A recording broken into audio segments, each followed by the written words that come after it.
The most awaited moments at the DNC was Monday night's speech by former candidate Bernie Sanders. A lot of Bernie supporters in the crowd, and Sanders doing his part to try and unite the party, tweeting after Ms. Clinton's speech Thursday night saying, "I congratulate Hillary on this historic achievement. We are stronger together."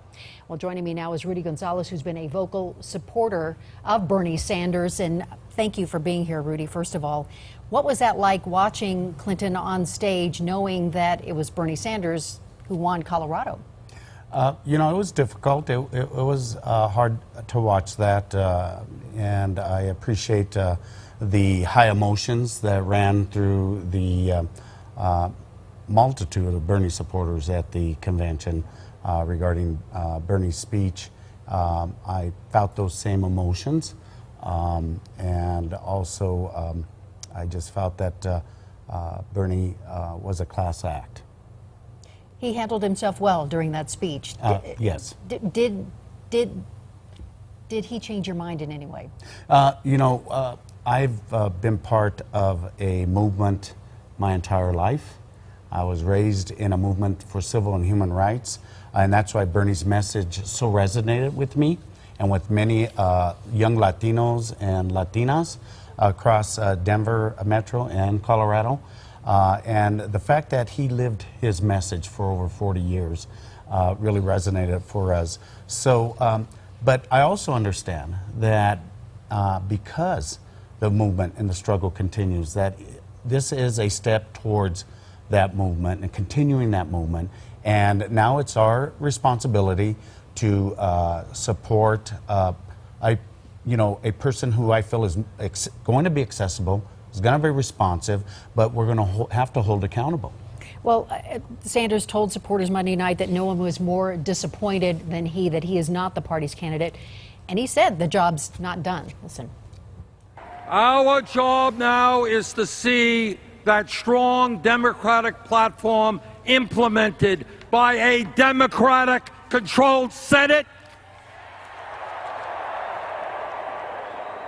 by a Democratic House, and a Hillary Clinton presidency.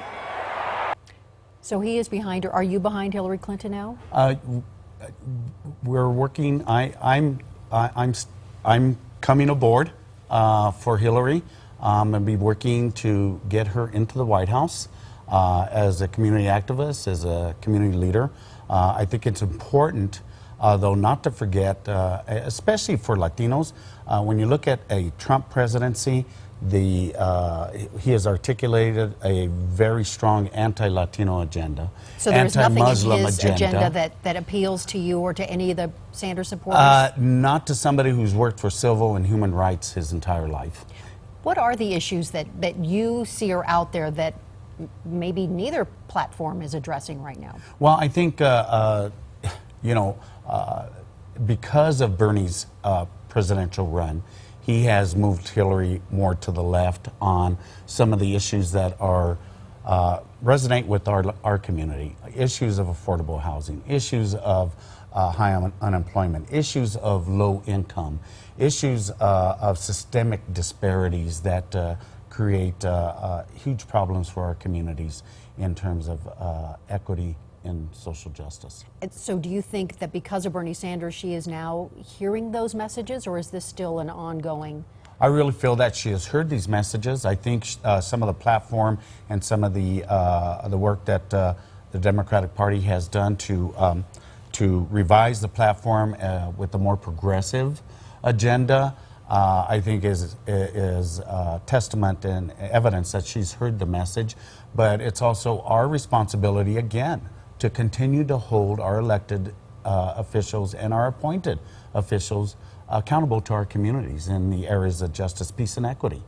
And that's been ongoing, and it's a longitudinal struggle. It is. This was a piece of it, and we need. I would like to just appeal to all the Bernie supporters that this is a struggle that is generational, and either we stand up and take a position and help gain leadership that we can work with, or we get leadership that will shut us completely out. Rudy Gonzales, thank you so much for your time. We appreciate you talking with us. Thank you. All right, we'll be right back.